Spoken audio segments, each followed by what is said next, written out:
When Lady Georgiana Blackwood was sold to the notorious Duke of Thornfield, she expected cruelty. Instead, she discovered a wounded soul behind his cold facade. What happens when a marriage arranged in calculation unexpectedly blooms into something genuine? And will the secrets they both harbour ultimately unite or destroy them? The sun peeked through the curtains of Georgiana's room as her maid Mary pulled them open. Georgiana sat up in bed, blinking in the bright light. The clock on her wall showed it was 7 in the morning. Time to get ready for another day of being perfect. "Good morning, my lady," Mary said with a smile. "Your father wants you downstairs for breakfast in 1 hour." Georgiana nodded and let Mary help her out of bed. She walked to her mirror and looked at herself. Her long brown hair hung in soft waves around her face. Her skin was pale and smooth. Many people said she was the prettiest girl in London this year. "The blue dress today, Mary," Georgiana said. "Father says the Duke of Thornfield might visit." Mary's eyes got big. "The Duke? Oh my, he's so rich." Georgiana just nodded again. She knew all about the Duke. He was old, at least 40. He had no wife, and her father had been talking about him more and more lately. The blue dress fit Georgiana perfectly. Mary fixed her hair in a simple but pretty style. No jewellery today. Her father said looking too fancy might seem like they were trying too hard. When she was ready, Georgiana walked slowly down the grand staircase of their home. It was a big house, but not as big as it once was. Many rooms were closed now. They didn't have enough servants to clean them all. "There you are," her father said when she entered the dining room. He didn't stand up, he barely looked at her. "Sit down, we need to talk about your future." Georgiana sat across from him. Their table could fit 20 people, but it was just the two of them now.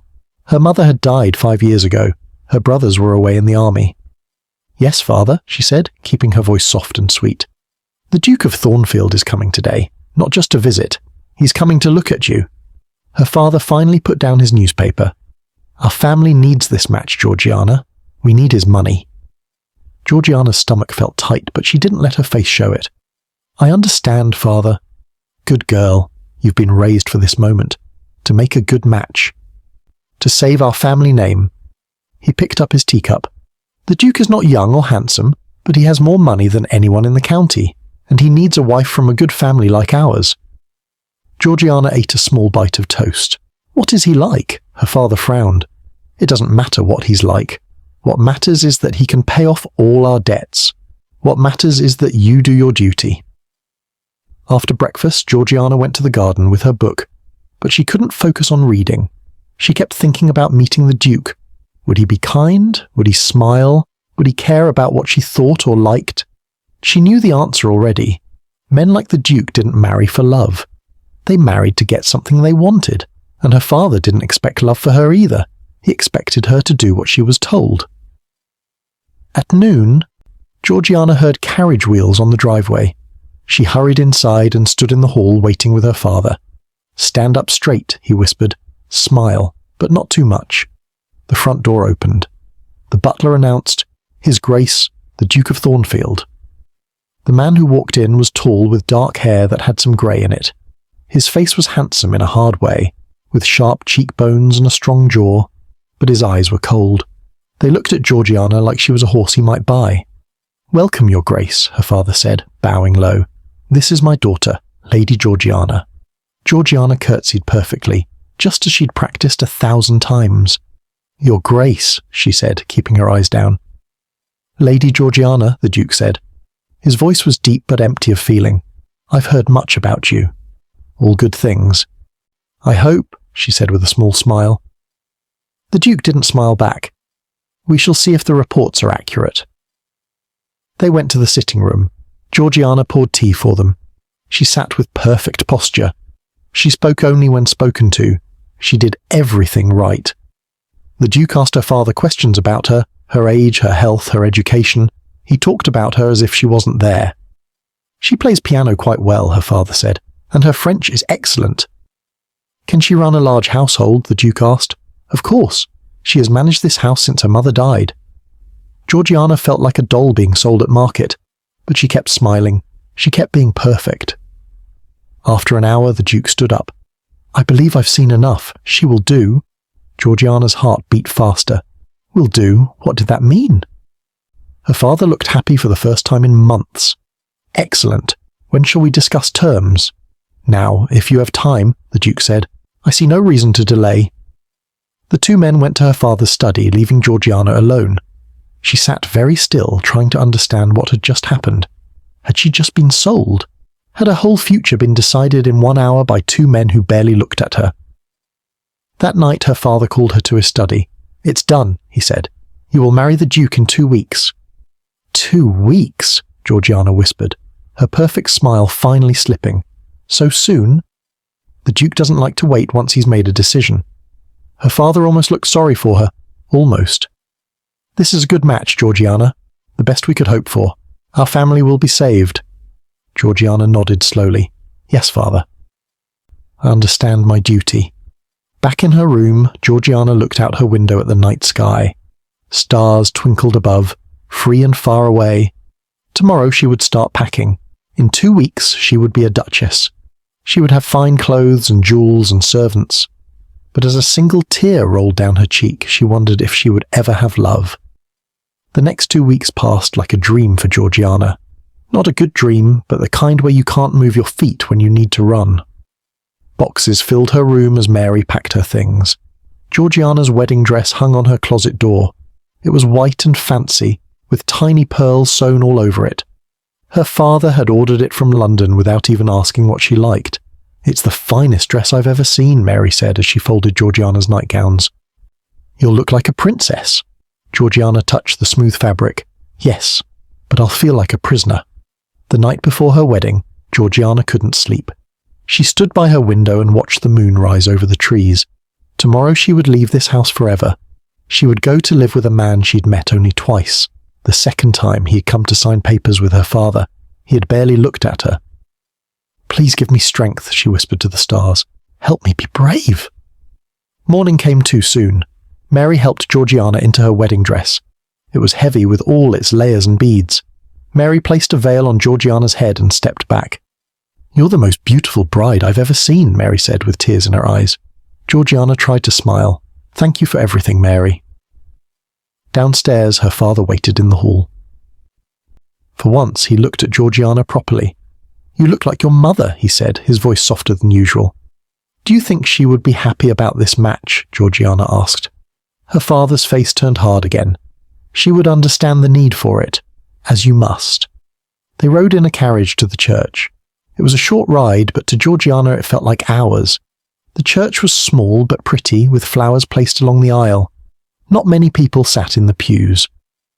The Duke didn't have family coming, and her father had only invited a few friends who still talked to them. The Duke stood at the front of the church. He wore a black suit, with a gold pin on his coat. His face showed no feeling as Georgiana walked toward him. No smile, no look of joy or even interest. He might have been waiting for a business meeting to start. The priest began the ceremony. Georgiana said the words she was supposed to say. The Duke said his words too, in a flat voice. When he put the ring on her finger, his hands were cold. Georgiana tried not to shake. "I now pronounce you man and wife," the priest said finally. The Duke did not kiss her. He just nodded and took her arm to lead her back down the aisle. Outside, people threw flower petals as they walked to his carriage. It was big and black with the Duke's family crest painted on the side. "Goodbye, father," Georgiana said, trying to be brave.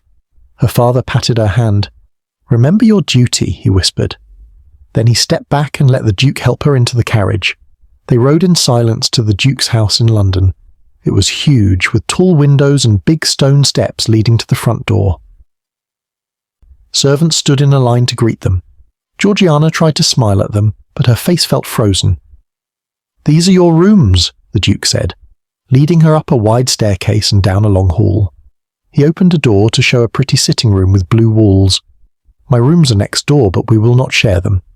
Georgiana looked at him in surprise. "But I thought—" "You thought wrong," he said coldly. "This is not that kind of marriage." "Then what kind is it?" Georgiana asked, finding a bit of courage. The Duke's eyes narrowed. "It is a business deal. I needed a wife from a good family to help my standing in society. Your father needed money. It's very simple."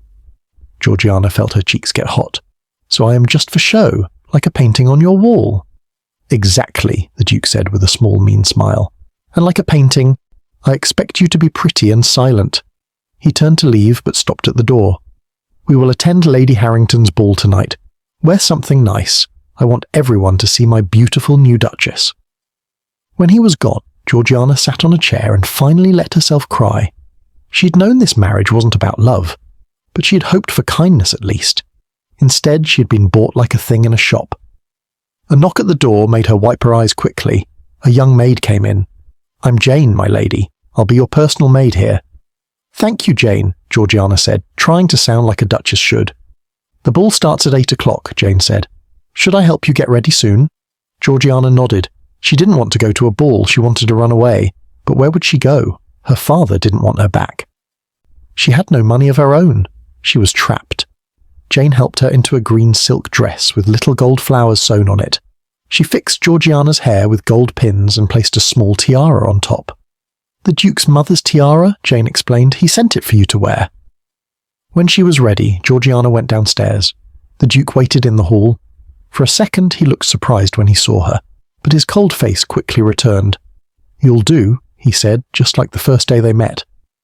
The ball was at a huge house with marble floors and crystal lights hanging from the ceiling. People stared as Georgiana and the Duke walked in. They whispered behind their hands. Georgiana held her head high and tried to look happy. "Thornfield, you sly dog," a fat man with a red face said, slapping the Duke's arm. "Where did you find such a pretty young bride?" "Lady Georgiana is from one of the oldest families in England," the Duke said proudly, like he was showing off a new horse. "The Blackwoods." "Ah, yes. Fallen on hard times lately, haven't they?" another man said with a smirk. Georgiana felt her face burn with shame. Everyone knew. They all knew her father had sold her to pay his debts. All night, people came to look at her. Some were nice, most were not. They asked rude questions and made jokes they thought she didn't understand. The Duke left her alone for long periods while he talked business with other men. "Poor little bird in a golden cage," an old lady said, sitting next to Georgiana. "I was sold too 50 years ago. You'll get used to it." Georgiana didn't want to get used to it. As the night went on, her shame turned to anger. The Duke was showing her off like a prize he had won, but she was a person with feelings and thoughts. When they finally went home, Georgiana couldn't stay quiet anymore. "I will not be treated this way," she said as they entered the house. The Duke looked at her with those cold eyes. "You will be treated however I choose to treat you. That was the deal." "Not my deal," Georgiana said, her voice shaking but strong. "I never agreed to be your pretty doll. Yet here you are," he said with a cruel smile. "Tomorrow you'll go to my country house. It's quiet there. No one will hear your complaints." He went up the stairs without looking back. Georgiana stood alone in the big empty hall. Tears filled her eyes, but she refused to let them fall. She would not cry anymore. Instead, she made a plan. If she had to go to the country house, she would use that time to find a way out. She remembered she had a cousin, Sophie, who lived near Bath. Sophie had married for love, against her family's wishes. Everyone said she was strange, living in a small cottage and writing poetry. But right now, strange sounded better than trapped. Georgiana went to her room and wrote a letter to Sophie. "I need your help," she wrote. "I need a place to go." The Duke's country house stood on a hill, surrounded by tall trees and wide green fields. It was made of grey stone that looked silver when the sun hit it just right. Georgiana arrived there after a long day in the carriage. Her back hurt and her eyes were tired from crying when no one could see her. "Welcome to Thornfield Manor, my lady," said Mrs. Parker, the housekeeper. She was a round woman with kind eyes. "I hope you'll be happy here," Georgiana tried to smile. "Thank you, Mrs. Parker." The house was big and old. The floors creaked when you walked on them. The walls were covered with dark wood and paintings of serious-looking people who must be the Duke's family. Their eyes seemed to follow Georgiana as she walked down the long halls. Jane showed Georgiana to her rooms. They were pretty, with blue walls and white curtains that moved in the breeze from the open windows. From her bedroom she could see gardens that stretched all the way to a small lake. "The Duke doesn't come here often," Jane said as she unpacked Georgiana's things. "He prefers London." "So I am to be alone here?" Georgiana asked. "Not alone, my lady. There's me and Mrs. Parker and the other servants, and the Duke's sister lives in the East Wing." Georgiana's head lifted. "His sister? He never mentioned her." "Lady Theodora," Jane nodded. "She's different. Likes to keep to herself mostly. reads a lot of books and walks in the gardens. That night, Georgiana ate dinner alone in a dining room big enough for 20 people. Her fork and knife made tiny sounds against her plate. The only other noise was the ticking of a big clock in the corner. When she was done eating, she didn't know what to do with herself. "Would you like to see the library, my lady?" Mrs. Parker asked, seeing Georgiana's lost look. The library was the most beautiful room Georgiana had ever seen. Shelves of books reached all the way to the ceiling. Soft chairs sat by a fireplace. Large windows looked out over the gardens. Georgiana ran her fingers along the spines of the books. So many stories, so many places to escape to, even if just in her mind. "You may read any book you wish," said a voice from the doorway. Georgiana turned to see a tall woman with the same dark hair as the Duke, but her eyes were different. They were sharp and bright, not cold like his. "You must be Lady Theodora," Georgiana said with a small curtsy. "I'm Georgiana." "I know who you are," Theodora said. "My brother's new Duchess, though you don't look very happy about it." Georgiana didn't know what to say. She wasn't supposed to complain about her husband. That wasn't proper. Theodora smiled a little. "It's all right. I know my brother can be difficult. But then, so can I. That's why they stuck me out here in the country." "Did they?" Georgiana asked, curious now. "Oh yes. Can't have a woman who speaks her mind and reads too much books running around London. Might give other women dangerous ideas." Theodora picked up a book from a table. "Like this one, Mary Wollstonecraft. Have you read her?" Georgiana shook her head. "My father didn't approve of such books." "Of course he didn't," Theodora said with a short laugh. "Men rarely do." For the next few days, Georgiana stayed mostly in her rooms or the library. She wrote more letters to her cousin Sophie, but had no way to send them without someone telling the Duke. She read books Theodora suggested, books about women who were brave and strong. At night, she cried into her pillow. She missed her home, even though her father had been cold to her. She missed familiar things, and she was afraid of the future. Would she stay in this big, empty house forever? Would the Duke ever visit? Did she even want him to? One morning, Georgiana woke up with red eyes from crying all night. She looked at herself in the mirror and didn't like what she saw. Her face was pale and sad. Her shoulders were bent like she was carrying something heavy. "No more," she whispered to herself. "No more tears." She put on a simple dress and walking shoes. After breakfast, she went outside into the gardens. The air was fresh and cool. Birds sang in the trees. Georgiana took a deep breath and felt a little better. The gardens were wild and not well taken care of. Flowers grew wherever they wanted. The paths were a bit overgrown. But Georgiana liked it better than the stiff, perfect gardens at her father's house. She walked all the way to the small lake. It was quiet there, with only the sound of water lapping at the shore. Georgiana sat on a fallen tree and watched a family of ducks swim by. For the first time in weeks, she felt peaceful. Every day after that, Georgiana went walking. Sometimes she walked for hours, exploring the woods and fields around Thornfield Manor. She found an old apple orchard where the fruit was just getting ripe. She discovered a small waterfall hidden among rocks. She met the farmers who worked on the Duke's land and said hello to their children. Her face got a little tan from the sun. Her legs grew stronger from all the walking. She slept better at night, and she cried less. In the evenings, she often met Theodora in the library. They talked about books and ideas. Theodora told stories about growing up with the Duke, whose real name was Sebastian. "He wasn't always so cold," Theodora said one night as they sat by the fire. "Our father was cruel to him, taught him that feelings were weakness." "That doesn't excuse how he treats people," Georgiana said. "No, it doesn't," Theodora agreed. "But it might help you understand him." Slowly, Georgiana started to feel at home at Thornfield Manor. She learned the names of all the servants. She helped Mrs. Parker plan the meals. She even started fixing up the garden closest to the house, pulling weeds and planting new flowers. "You've changed, my lady," Jane said one morning as she helped Georgiana dress. "You seem stronger." Georgiana looked at herself in the mirror. Her cheeks had colour now. Her eyes were clear and bright. She stood straighter. "I am stronger," she said. "I'm finding out who I really am." But at night, when she was alone, Georgiana still wondered about her future. She had received a letter from her cousin Sophie, hidden inside a package of books that Theodora had ordered from London. Sophie wrote that Georgiana was welcome to come stay with her if things were truly bad. Georgiana kept the letter under her pillow. Just knowing she had somewhere to go made her feel less trapped. But she hadn't decided yet if she would go. Part of her wanted to stay and see if she could make a life here, away from the Duke and his coldness. One rainy afternoon, Georgiana sat in the library reading a book about a woman who dressed as a man to fight in a war. She was so lost in the story that she didn't hear the front door open or the sound of boots on the wooden floor. "What are you reading?" said a deep voice. Georgiana jumped up, dropping her book. The Duke stood in the doorway, his clothes wet from rain, his face as hard as she remembered. "Your Grace," she said, her heart beating fast. "I didn't know you were coming." "Clearly," he said, looking around the room. His eyes landed on the book on the floor. "I see my sister has been sharing her unsuitable books with you." Georgiana stood up straight, remembering her new strength. "I can read whatever I choose." The Duke's eyebrows went up a little, like he was surprised. "Can you? I thought I made it clear what kind of wife I expected you to be."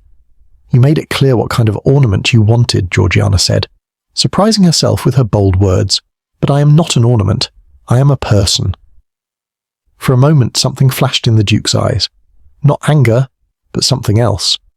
Then it was gone, and his face was cold again. "We shall see," he said, and walked away, leaving wet footprints on the floor. Georgiana's hands shook as she picked up her book. The Duke was here. Her quiet, peaceful days were over. Now she had to decide. Would she stand up for herself and the new person she was becoming? Or would she go back to being the quiet, perfect girl her father had raised her to be? The Duke stayed at Thornfield Manor, which surprised everyone.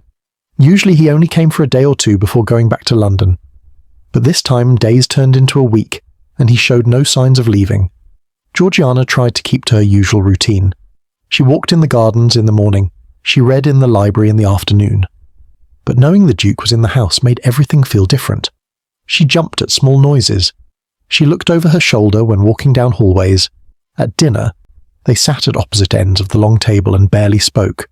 The Duke watched her with narrow eyes, like he was trying to solve a puzzle. Georgiana kept her back straight and her face calm, even though her stomach felt tight with worry. "You've changed," he said one night after the servants cleared the dishes. Georgiana looked up at him. "Have I? You're not the meek girl I married." He didn't say if he thought this was good or bad. "People grow and change, Your Grace," she said. "Even duchesses." The Duke's mouth twitched, almost like he wanted to smile. "So it seems." The next day, Georgiana went to the library to find a new book. The Duke was already there, sitting in a chair by the window with papers spread around him. "Don't leave on my account," he said when she turned to go. "This is your home too." Georgiana paused, surprised by his words. Then she walked to the shelves and began looking at the books. She could feel the Duke watching her. "What do you like to read?" he asked after a minute. "Stories about brave people," Georgiana said, not looking at him. "People who face hard times but don't give up." The Duke said. "My sister has filled your head with her ideas, I see." Georgiana turned to face him. "No one fills my head but me. I choose what to think and believe." Again, that flash of something in his eyes. Not anger, maybe surprise, maybe even respect. "My sister would like that answer," he said. "And you?" Georgiana asked boldly. The Duke looked out the window. "I'm not sure yet." That afternoon, Theodora found Georgiana in the garden. "My brother asked me about you," she said, sitting on a bench beside Georgiana. "What did he want to know?" "Everything," Theodora laughed. "What you do all day, what we talk about. If you seem happy here." Georgiana frowned. "What did you tell him?" "The truth. That you've made a place for yourself here. That you're thoughtful and smart. That he's a fool if he doesn't see it." "You didn't," Georgiana gasped. "I did," Theodora said with a grin. "Someone needs to tell him the truth now and then." That night at dinner, the Duke seemed different. He asked Georgiana questions about her day, about the book she was reading, about her thoughts on fixing up the gardens. He actually listened to her answers. After dinner, he invited her to his study for tea. The room was dark, with heavy curtains and walls covered in books and maps. A large desk sat in the middle, piled with papers. "I come here to work when London gets too noisy," he explained, pouring tea for her. "What kind of work do you do?" Georgiana asked, realizing she didn't really know. The Duke, Sebastian, she reminded herself that was his name, looked surprised at her question. "I manage my estates, of course, and I serve in the House of Lords, and I'm working on improving farming methods to help people grow more food." "That sounds important," Georgiana said. Helping people, I mean. Sebastian nodded. My father cared only about hunting and gambling. I wanted to be different.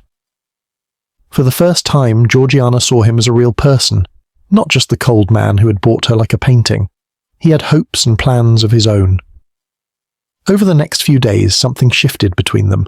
They still weren't friends, but they weren't enemies either. They had tea together in the afternoons. They talked about books and ideas. Once, Sebastian even went walking with Georgiana and Theodora, though he complained about the mud on his boots.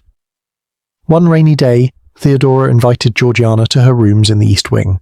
They were filled with strange and wonderful things, shells from distant beaches, bird feathers of all colours, drawings of plants and animals, and more books than Georgiana had ever seen in one place.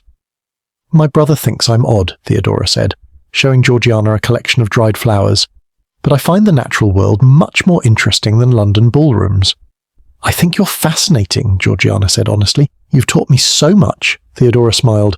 You were ready to learn. Most people aren't.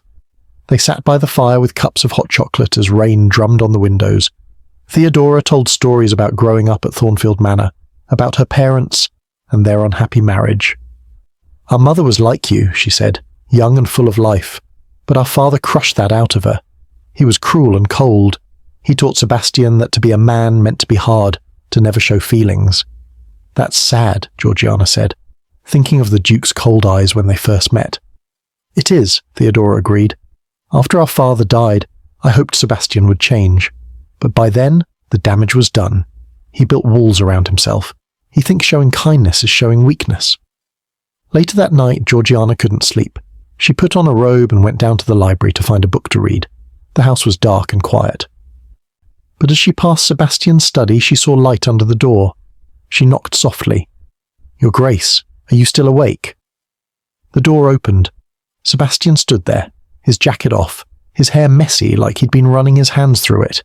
He looked tired. Georgiana, he said, using her name for the first time she could remember. Is something wrong? No, I couldn't sleep. I was going to the library for a book. Sebastian stepped back. I was just reading some farm reports. Not very exciting, but you're welcome to join me. The study looked different at night. The fire made the room warm and cast dancing shadows on the walls. Georgiana sat in a chair by the fire while Sebastian went back to his desk. Theodora told me about your father, she said after a while. Sebastian's head came up sharply. Did she? She said he was cruel. That he taught you to be hard. My sister talks too much, Sebastian said, but his voice wasn't angry. My father believed feelings made a man weak. Perhaps he was right. I don't think so, Georgiana said quietly. I think it takes more strength to be kind than to be cruel. Sebastian looked at her for a long moment. Is that what you've learned from your reading? It's what I've learned from life, Georgiana said. The next day, a letter came from London. Sebastian read it at breakfast, his face growing darker with each line. I must return to London, he said, folding the letter. There are problems with some investments. Georgiana felt a strange twist in her heart. Was it sadness? That couldn't be right. She should be happy he was leaving. When will you go? She asked. Tomorrow, he said. Will you come with me?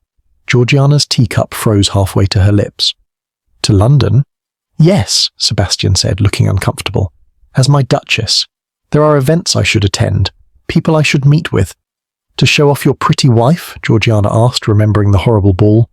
Sebastian shook his head. No, because I find I value your thoughts, your perspective. Georgiana didn't know what to say. This wasn't the same man who had bought her from her father. This man looked at her like she mattered, like what she thought mattered. I need time to think about it, she said finally. Sebastian nodded. Of course. That evening, Georgiana went to Theodora for advice. I don't know what to do, she said, pacing back and forth. Part of me wants to go with him, to see if he's really changed. But part of me is afraid. Of what? Theodora asked gently. Of losing myself again, Georgiana whispered. Of becoming that perfect, quiet girl who just did what she was told. Theodora took Georgiana's hands in hers. The girl who came here 2 months ago would never have stood up to my brother, would never have found her own voice. But you have. You're stronger now. Because of you, Georgiana said. You showed me I could be more. I showed you books and ideas, Theodora said. You did the hard work of changing yourself, she smiled. And maybe you've helped change my brother too. Georgiana thought about her cousin Sophie's letter still under her pillow. She could leave. She could go somewhere new and start over, or she could go to London with Sebastian and see if there might be a real marriage between them after all. What should I do? She asked Theodora. What does your heart tell you? Georgiana closed her eyes. She thought about the cold Duke who had bought her like a painting. She thought about the man who had sat with her in his study and actually listened to her ideas. Two different people, or maybe the same person, changing little by little, just as she was. I think, she said slowly, opening her eyes, that I want to know him better, the real him, not just the Duke everyone sees. Theodora squeezed her hands. Then you have your answer. London looked different to Georgiana this time. The buildings still stood tall and grey against the sky. The streets were still busy with carriages and people, but Georgiana was different now, and that made everything look new. She sat beside Sebastian in his carriage as they drove through the city. He pointed out buildings and told her their stories. That's the Royal Academy, he said. And over there is the British Museum. Would you like to visit it sometime? Yes, please, Georgiana said, surprised by his offer. The Duke she had married would never have suggested such a thing. Sebastian's London house seemed less cold and unfriendly now. The servants smiled at Georgiana when she arrived. Mrs. Collins, the housekeeper, showed her to her rooms, the same blue rooms as before, but now filled with fresh flowers. His Grace ordered these for you, my lady, Mrs. Collins said. Georgiana touched a soft pink rose. Did he? Oh, yes, and he had the kitchen prepare all your favourite foods for dinner. That night at dinner, Sebastian seemed nervous. He talked about the weather and asked Georgiana about her trip. His fingers tapped on the table between bites. Is something wrong? Georgiana finally asked. Sebastian looked up quickly. No, why do you ask? You seem worried. He sighed and put down his fork. I have to attend Lord and Lady Harrington's dinner party tomorrow night. I was hoping you would come with me. Georgiana remembered the ball where everyone had whispered about her. Her face grew hot at the memory. Why would you want me there? So everyone can laugh at the Duke's bought bride again? No, Sebastian said firmly, because you are my Duchess, and because I enjoy your company. Georgiana studied his face. He seemed honest. What would I need to do? Just be yourself, he said. Then he smiled a little. Well, the new yourself, the one who isn't afraid to speak her mind. The next night, Georgiana wore a simple but elegant dress of deep green. Jane fixed her hair in a new style that framed her face softly. When she came downstairs, Sebastian's eyes widened. You look beautiful, he said. Thank you, Georgiana said, feeling a strange flutter in her stomach at his words. The Harringtons' house was huge and bright with hundreds of candles. Servants in fancy uniforms took their coats at the door. Georgiana held her head high as she entered on Sebastian's arm, ready for the whispers and stares. They came, of course. People looked at her and talked behind their hands. But this time, Georgiana didn't feel small. She had Theodora's voice in her head, reminding her that she was smart and worthy of respect. Lady Harrington greeted them with a tight smile. Your Grace, how lovely to see you. And your wife. She said the last word like it tasted bad in her mouth. Thank you for inviting us, Georgiana said politely. You have a beautiful home. At dinner, Georgiana sat between Sebastian and a man with white hair and kind eyes. He introduced himself as Lord Bennet. I'm new to London society, he said with a slight accent. I've spent most of my life travelling the world. How fascinating, Georgiana said. Where have you been? Lord Bennet told her stories about Egypt and Greece, about ancient buildings and strange customs. Georgiana listened with wide eyes, asking questions that made him smile. You have a curious mind, Duchess, he said. Most young ladies only want to talk about dresses and gossip. Across the table, a woman with a pointy face laughed too loudly.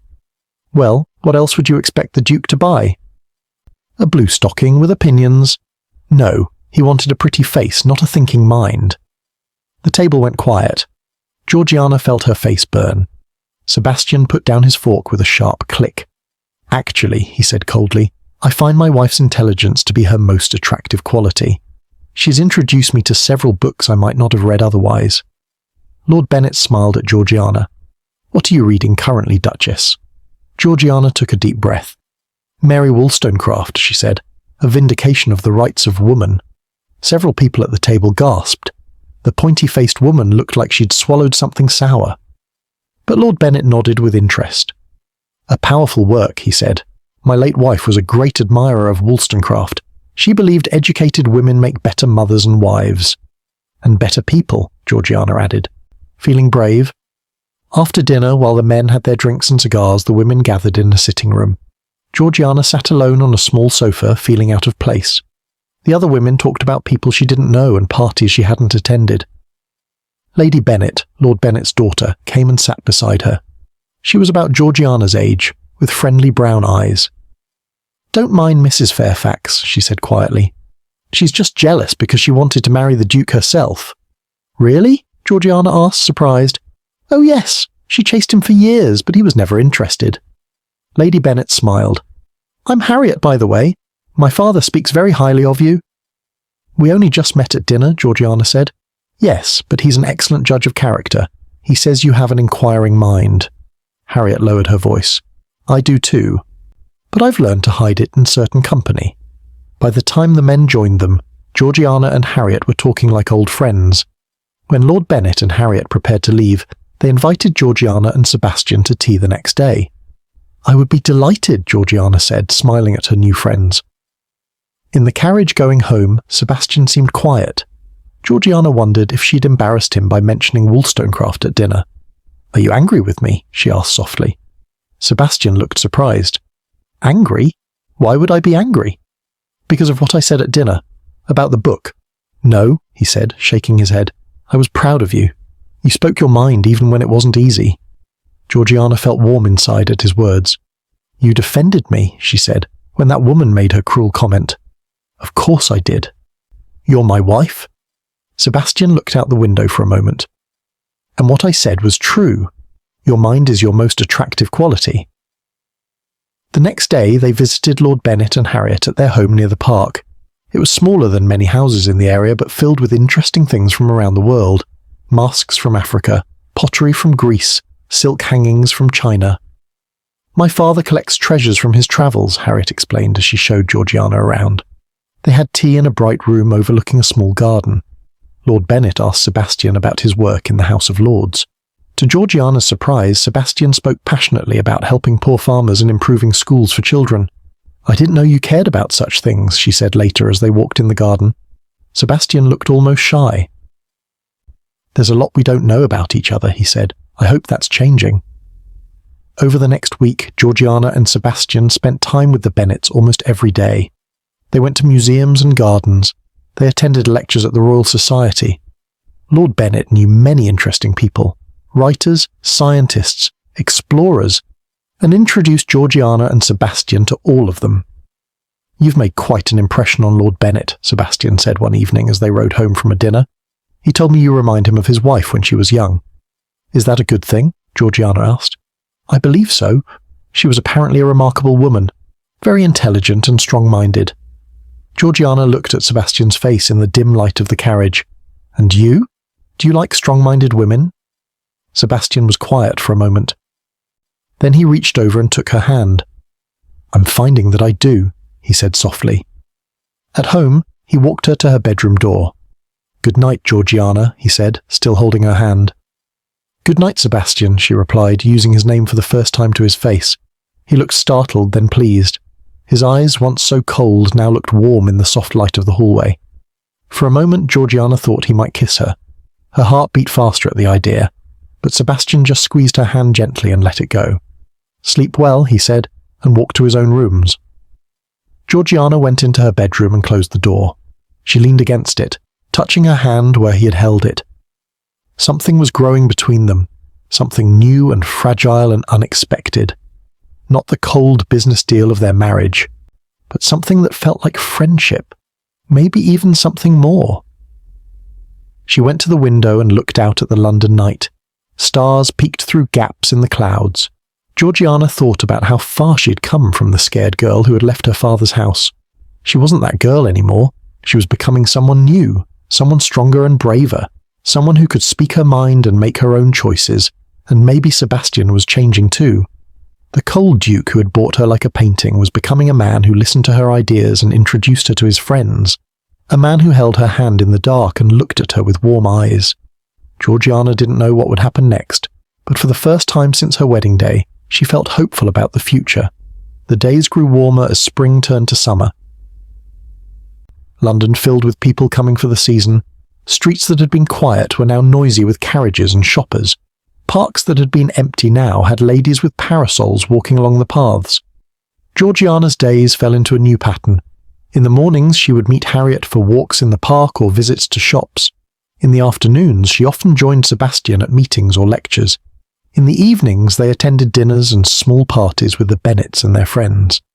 "You're becoming quite the society couple," Harriet teased, as she and Georgiana sat in a tea shop near the park. "Everyone's talking about the Duke and his suddenly visible Duchess." Georgiana sipped her tea. "Are they still saying he bought me?" "Some are," Harriet admitted, "but more are saying how well suited you seem. How you finish each other's sentences, how he looks at you when you're talking." Georgiana felt her cheeks grow warm. "How does he look at me?" Harriet smiled. "Like you're the most interesting person in the room." Later that day, Sebastian suggested they visit the British Museum. "Lord Bennet mentioned an exhibition of Greek artefacts you might enjoy," he said. The museum was huge and quiet. Their footsteps echoed on the marble floors as they walked through rooms filled with treasures, ancient pots with paintings of gods and heroes, stone statues of women in flowing dresses, jewellery made of gold that still shined after thousands of years. "It's hard to believe these things are so old," Georgiana said, looking at a tiny gold owl. "The people who made them are long gone, but their art remains." Sebastian stood close beside her. "Some things are meant to last," he said softly. They moved to a room with a glass case in the centre. Inside was an open book with strange marks that Georgiana couldn't read. "It's from Egypt," Sebastian explained. "Their way of writing. Can anyone read it?" "A few scholars. Lord Bennet is one of them." Sebastian looked down at her. "He's taught me a little. This part talks about a woman who ruled as pharaoh." "A woman ruler?" Georgiana's eyes widened. "I didn't know such a thing was possible." "In some places and times," Sebastian said. "Though it's rare." He paused. "Would you like to be a ruler, Georgiana?" She thought about it. "Not of a country, but of my own life. Yes." Sebastian looked at her for a long moment. "I think you'd make a fine ruler," he said. "You're wise and fair, and not afraid to speak truth to power." Georgiana laughed. "Is that what I do to you?" "Sometimes," he said with a small smile, "and I find I don't mind it as much as I thought I would." They walked through more rooms, talking about the things they saw. Sebastian knew a surprising amount about history and art. Georgiana asked questions that made him think. "You see things differently than most people," he told her as they left the museum. "You make me see them differently too." The sun was setting as they walked to their carriage. The sky was painted in shades of pink and gold. Sebastian helped Georgiana into the carriage, his hand warm around hers. "Would you like to walk in the gardens at Kensington Palace tomorrow?" he asked as they rode home. "The roses should be in bloom." "I'd love to," Georgiana said. She looked at his face in the fading light. The hard lines around his mouth had softened. His eyes, once so cold, now held warmth when they looked at her. The next day was perfect for walking. The sky was blue with little white clouds that looked like sheep. The air smelled sweet from all the flowers in bloom. Sebastian wore a less formal coat than usual. Georgiana had on a light dress the colour of sunshine. They walked side by side through the palace gardens, not talking at first, just enjoying the beauty around them. "My mother loved gardens," Sebastian said after a while. "She had a special place at Thornfield with roses of every colour." "Is that why the gardens there are so big?" Georgiana asked. Sebastian nodded. "After she died, my father let them go wild. He didn't care about beautiful things." He looked sad for a moment. "I haven't done much better, I'm afraid." "You could fix them," Georgiana suggested. "Make them beautiful again." "I wouldn't know where to begin." "I could help you," she said. "I've been learning about gardens from Theodora's books." Sebastian looked surprised, then pleased. "I'd like that," he said, working together to bring something back to life. They came to a bench beside a pond where ducks swam in circles. Sebastian motioned for Georgiana to sit, then sat beside her, closer than he needed to. "Do you miss Thornfield?" he asked. Georgiana thought about the big old house, the wild gardens, the quiet library. Sometimes, she admitted, it's peaceful there. We could go back, Sebastian said, after the season ends, if you'd like. I would, Georgiana said, feeling happy at the thought. Theodora must be wondering what's happened to us. I've written to her, Sebastian said, told her about our new friends, about the museums and lectures. He paused. About how things have changed between us. Georgiana looked at him curiously. Have they changed? Sebastian took her hand. His thumb moved gently over her knuckles. I think so, he said. I hope so. Georgiana's heart beat faster. Why did you marry me? She asked suddenly. The truth. Sebastian looked away, watching the ducks on the pond. At first, it was just business, he admitted. I needed a wife from a good family to help my standing in society. Your father needed money, he sighed. I didn't think about you as a person, just as a thing I could buy. And now? Georgiana asked quietly. Sebastian turned back to her. Now I see how wrong I was. You're not a thing to be bought or owned. You're a person, a remarkable person. His voice grew softer. A person I'm coming to care for very much. Georgiana felt something warm bloom in her chest. It wasn't love, not yet, but it might be the beginning of love. Before she could answer, a voice called out, Thornfield, is that you hiding in the roses? A man in a fancy red coat walked toward them. Georgiana recognized him as Sir William Percy, one of the men who had laughed at her at Lady Harrington's ball. Percy, Sebastian said, standing up. He didn't sound happy to see the man. And the lovely Duchess, Sir William said with a bow that seemed almost like a joke. How charming to find you both here. We were just leaving, Sebastian said coldly. Oh, but I have news you'll want to hear, Sir William said. Your father-in-law has been telling interesting stories at his club about how much you paid for his daughter. He smirked at Georgiana. Quite a high price for such a simple girl. Georgiana felt like she'd been slapped. Her father was telling people about the marriage contract, bragging about selling her.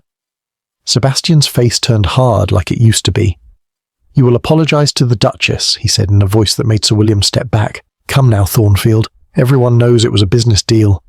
Sir William laughed nervously. Nothing to be ashamed of. Men like us make such arrangements all the time. Men like us? Sebastian's voice was dangerously quiet. I am nothing like you, Percy, and if you ever speak of my wife in such a manner again, you will answer to me. Sir William's face went red. Are you threatening me? I am promising you, Sebastian said. Now apologize to the Duchess. Sir William looked at Georgiana.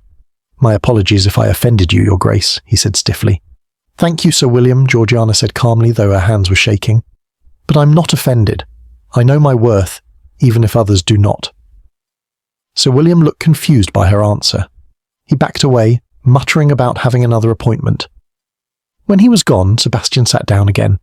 I'm sorry, he said. Percy is a fool. Is it true? Georgiana asked. Is my father telling people about our marriage contract? Sebastian sighed. Probably. He's been spending a lot of money lately. Does it bother you, what people say about us? It bothers me that they hurt you, Sebastian said, taking her hand again. I don't care what they think of me. Georgiana squeezed his hand. Thank you for defending me. Again. I will always defend you, he said simply. That evening they attended a concert at Lord Bennet's house. Musicians played while everyone sat on comfortable chairs in the large drawing room. Georgiana sat between Sebastian and Harriet, listening to the beautiful sounds of violins and a piano. The music made her think about her life, how it had changed in just a few months. From her father's house to Thornfield Manor to London, from being treated like a thing to be sold to being treated like a person with thoughts and feelings that mattered. She looked at Sebastian sitting straight and tall beside her. His face was relaxed as he listened to the music. His hand rested on the chair between them, close to hers but not touching. Georgiana thought about their conversation in the garden, about how he was coming to care for her, about how she might be beginning to care for him too. Slowly she moved her hand until her little finger touched his. Sebastian looked at her, surprise and something else in his eyes. Then he smiled, a real smile that made him look younger and more handsome, and wrapped his fingers around hers. The music swelled around them, full of feeling. Georgiana felt as if her heart was opening like a flower in the sun. She didn't know what would happen tomorrow or next week or next year, But right now, sitting here with Sebastian's hand warm around hers, she felt hope growing inside her. Hope for a future she'd never imagined possible. As the last notes of the music faded away, Sebastian leaned close to her ear. "Beautiful," he whispered. Georgiana wasn't sure if he meant the music or something else, but she whispered back, "Yes, beautiful." The London season was nearly over. Hot summer days made the city smell bad. Rich families were making plans to go to their country houses where the air was fresher. Georgiana and Sebastian had decided to return to Thornfield Manor in 2 weeks. "Theodora will be so happy to see us," Georgiana said as they ate breakfast. "I've missed her." "And she's missed you," Sebastian said, looking up from his newspaper. "Her letters ask more about you than about me, her own brother." Georgiana laughed.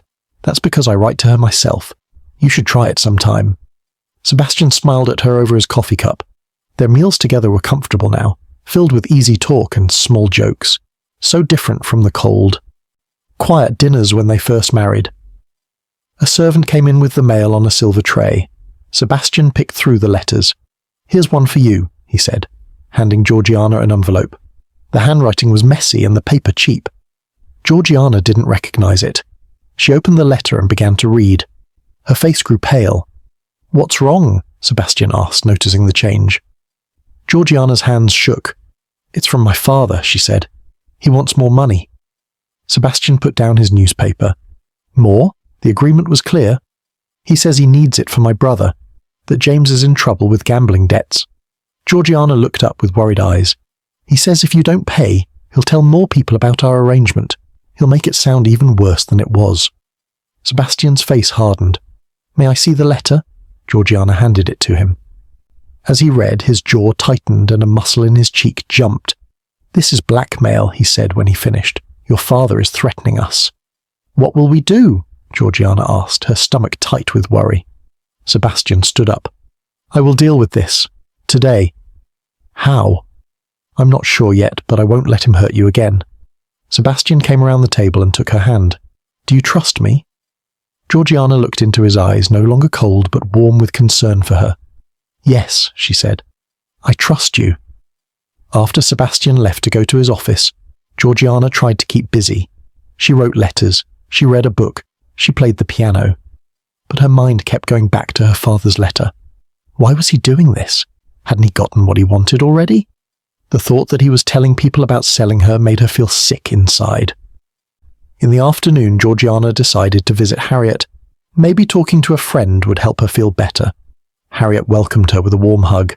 "Georgiana, what a nice surprise. Come in and have some lemonade. It's too hot for tea today." They sat in Harriet's small garden, protected from the sun by a large tree.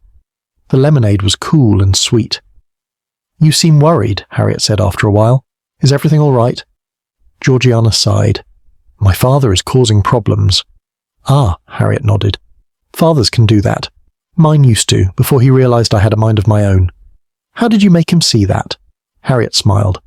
"I stood up to him, told him what I thought and felt, made it clear I wouldn't be pushed around anymore."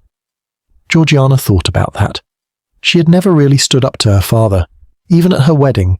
She had just done what she was told. "I'm not sure I know how to do that," she admitted. "Of course you do," Harriet said. "You stand up to the Duke sometimes, don't you? And he's much more scary than your father." That made Georgiana laugh. "Sebastian isn't scary once you get to know him. See? You've already won over one difficult man. You can handle another." Harriet reached over and squeezed Georgiana's hand. "Just remember who you are now, not the girl who left your father's house, but the woman you've become." When Georgiana returned home, Sebastian was waiting for her in the library. His face looked tired. "I spoke with your father," he said when she came in. Georgiana sat down across from him. "What happened?" "I told him there would be no more money, that if he spreads more stories about our marriage, I will cut him off completely." Sebastian ran a hand through his hair. "He didn't take it well." "What did he say?" "Things I won't repeat to you." Sebastian's voice was tight with anger. "But the important thing is, he knows I'm serious." Georgiana felt strange. Part of her was sad that her father was still the same selfish man. But part of her was grateful that Sebastian had tried to protect her. "Thank you," she said softly. Sebastian leaned forward. "There's something else. Your father mentioned your brother James is in London. Apparently he left the army.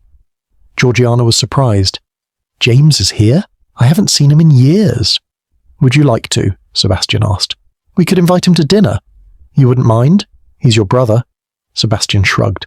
And from what I remember, he's nothing like your father. The next evening, James came to dinner.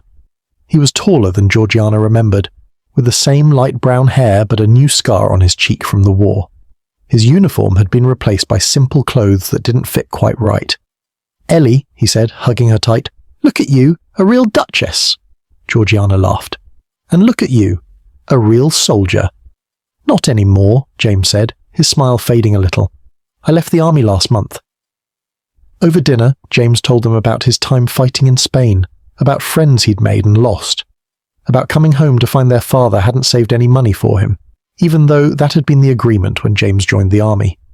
He spent it all, James said, cutting his meat with sharp movements.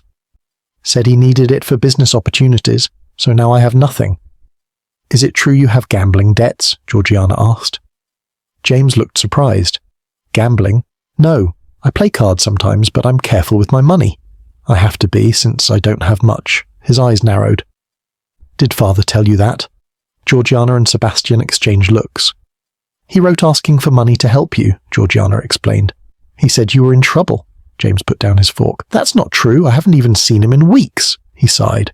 I'm sorry, Ellie. He's using my name to get more money from your husband. After dinner, the three of them sat in the library. Sebastian poured brandy for himself and James. They talked about books and politics and James's plans for the future. I'm thinking of going to America, James said. I hear there's land for anyone willing to work hard. That's a big step, Sebastian said. Have you thought about staying in England? I might know of some opportunities. James looked surprised. You would help me? Why? You're Georgiana's brother, Sebastian said simply. That makes you family. Later, when James had gone with a promise to visit again soon, Georgiana and Sebastian stood in the hallway. Thank you for being kind to him, Georgiana said. He seems like a good man, Sebastian replied. Unlike your father. Georgiana wrapped her arms around herself.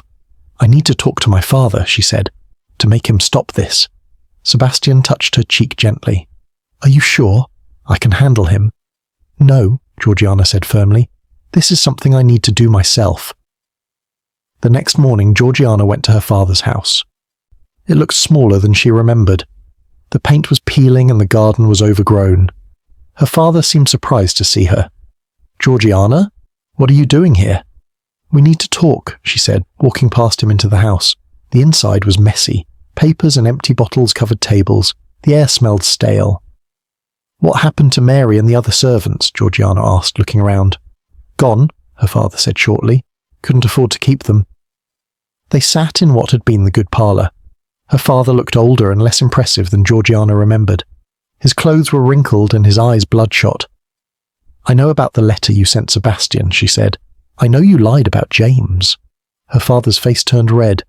I need the money, he said. You don't understand. I understand perfectly, Georgiana cut him off. You sold me once, and now you're trying to use me again. Sold you? Her father snorted. I made you a duchess. You should be grateful. Grateful? Georgiana felt heat rise in her face. You treated me like a thing to be traded. You never asked what I wanted. What you wanted didn't matter, her father said. What mattered was saving this family.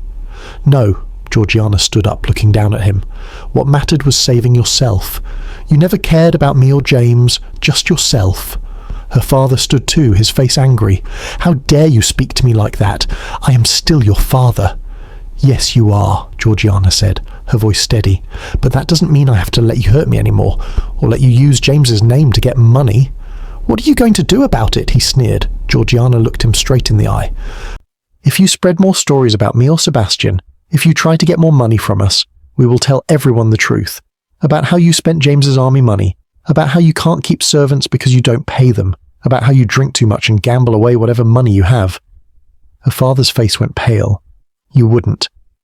I would, Georgiana said. I don't want to. I'd rather just never see you again. But if you force me to protect myself and the people I care about, I will. They stared at each other for a long moment. Then her father's shoulders sagged. He suddenly looked very old and very tired. Fine, he said. I'll leave you alone. Georgiana turned to go, then stopped. "Goodbye, Father," she said softly. "I hope someday you find whatever it is you're looking for." Outside, she took a deep breath of fresh air. She felt different, lighter, as if she'd put down a heavy bag she'd been carrying for years. Sebastian was waiting for her at home.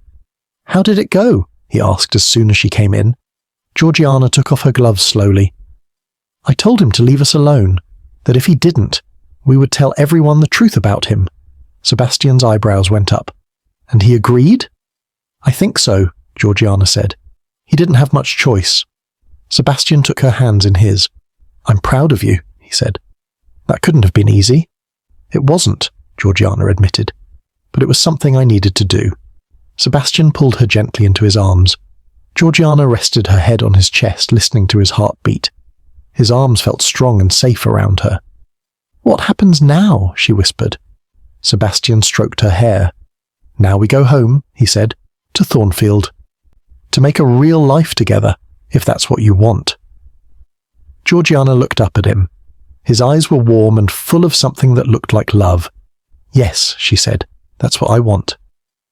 The small chapel at Thornfield Manor looked different today. Flowers filled every space, roses and lilies and tiny white blossoms that grew wild in the fields. Sunlight streamed through the windows, making patterns on the stone floor. Only a few people stood inside. Theodora, James, Lord Bennet, Catherine, and a silver-haired priest who smiled gently. Georgiana wore a simple dress of pale blue, her favourite colour. Her hair was loose around her shoulders, with just a crown of small white flowers. She looked nothing like the stiff, scared bride of her first wedding. Today her eyes were bright, and her smile real. Sebastian waited for her by the altar. He wore a dark blue coat, but no fancy trimmings. His face, once so hard and cold, now glowed with happiness as Georgiana walked toward him. "We're gathered here today," the priest began, "to witness the joining of these two hearts, already bound by law, but now choosing to bind themselves by love." This ceremony had been Sebastian's idea. "Our first wedding was about a contract," he had said. "I want us to have one that's about our choice to be together."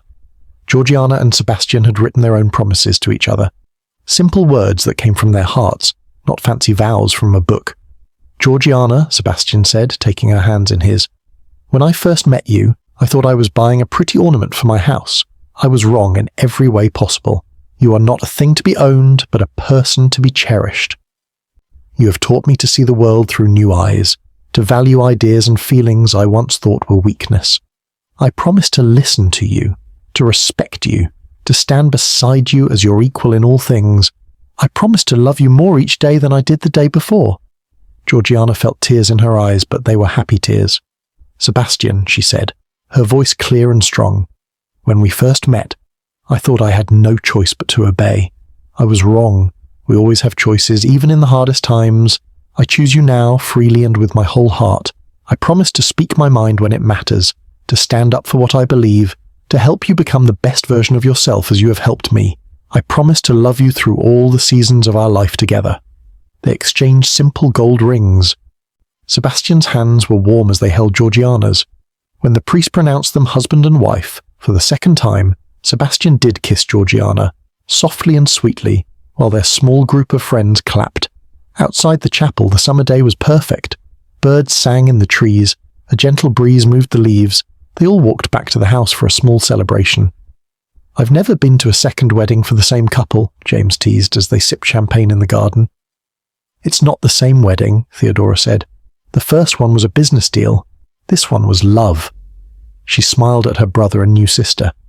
Anyone could see the difference.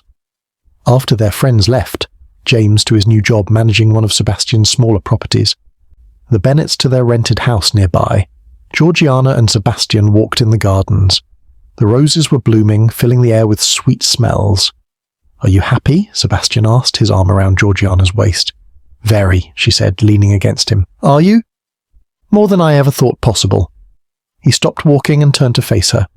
"I have something for you." From his pocket he took a small key.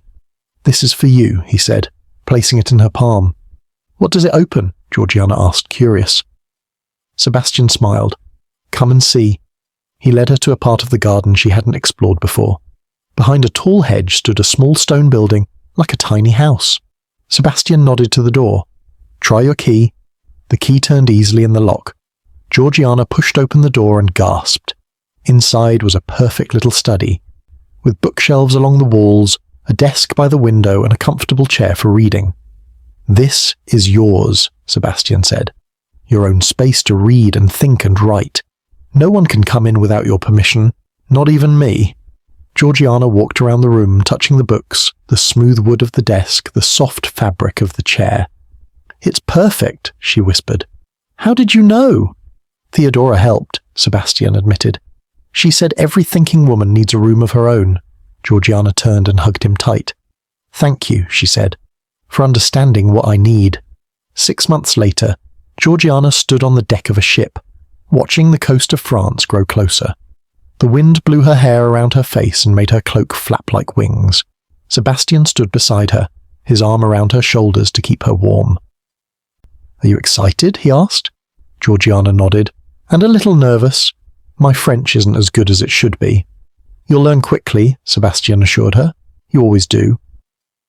They were travelling to Paris, and then to Rome. Sebastian had business in both cities, and Georgiana was going with him as a true partner. In Paris, she would visit the famous salons where women and men talked about ideas together. In Rome, she would see art and buildings thousands of years old. "I never thought I'd see such places," Georgiana said, watching seagulls fly alongside the ship. "There's a whole world out there," Sebastian said. "We can see as much of it as you want." The ship docked in a busy port. People shouted in French all around them as they made their way to a waiting carriage. Georgiana took it all in with wide eyes. The different clothes, the strange foods being sold in stalls, the buildings so unlike those in England. Their hotel in Paris was grand, with gold decorations and huge windows. From their rooms, they could see the river cutting through the city like a silver ribbon. "Lady Montrose is expecting us for dinner," Sebastian said, checking a letter. "She runs the salon I told you about." "Will they mind that I'm English?" Georgiana asked, suddenly worried. Sebastian smiled. "They will love you because you're curious and thoughtful. Just be yourself." Lady Montrose's house was filled with interesting people. Writers and artists, scientists and philosophers. Men and women talked together as equals, something Georgiana had rarely seen in London. "Your husband tells me you have read Wollstonecraft," Lady Montrose said to Georgiana over dinner. She was an older woman with clever eyes and a kind smile. "Yes," Georgiana said. "Her ideas changed how I see the world." "Then you must join our discussion group on Thursday," Lady Montrose said. "We're studying her work and comparing it to Rousseau." Georgiana looked at Sebastian, who nodded encouragingly. "I would be honoured," she said. That night, in their hotel room, Georgiana sat by the window looking out at the lights of Paris. Sebastian came and stood behind her, his hands on her shoulders. "Happy?" he asked. "Very," she said, covering his hand with hers. "I was just thinking about how much has changed in 1 year. For the better, I hope."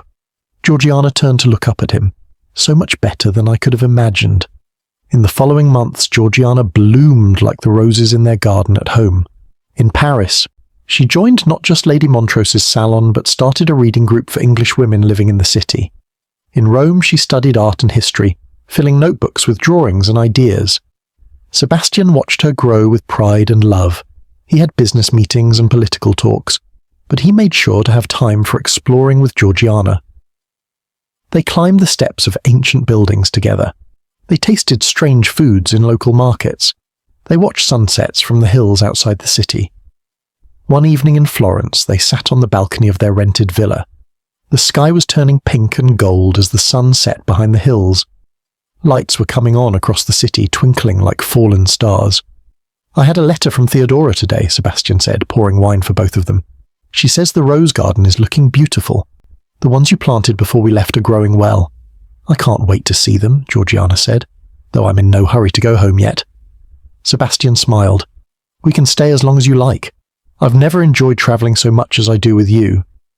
Georgiana sipped her wine, thinking about their journey, not just the one through France and Italy, but the longer one that had brought them here, to this moment of happiness. "When my father told me I was to marry you," she said quietly, "I thought my life was over. that I would just be a pretty thing on your shelf with no mind or voice of my own. And now? Sebastian asked, reaching for her hand. Now I know that what seemed like the worst moment of my life was actually the beginning of something wonderful, she squeezed his fingers. Not because you bought me, but because we both changed. We both grew. Sebastian brought her hand to his lips. You changed me, he said. You made me see that my father was wrong about everything important. That strength isn't about being hard and cold. It's about being brave enough to be soft sometimes. Georgiana looked out at the beautiful city spread below them, at the life they had built together, so different from what either of them had planned. What shall we do tomorrow? She asked. Whatever you wish, Sebastian said. We can visit that library you've been curious about, or the art gallery, or just walk and see what we find. I like that plan best, Georgiana said. Just walking together and seeing what we find. Sebastian pulled her close, kissing the top of her head. That's my favourite kind of day too, as long as I'm with you. Georgiana rested against him, feeling his heart beat strong and steady. 1 year ago she'd been sold like a painting to a cold, hard man. Now she was free and loved by a man who saw her true value. The worst day of her life had led to her greatest happiness, in ways she never could have imagined. As the stars came out above Florence, Georgiana made a silent wish. Not for anything new, but for this happiness to continue, day after day, year after year. A wish for the life they were building together, equal partners, each helping the other grow stronger and better with every passing day.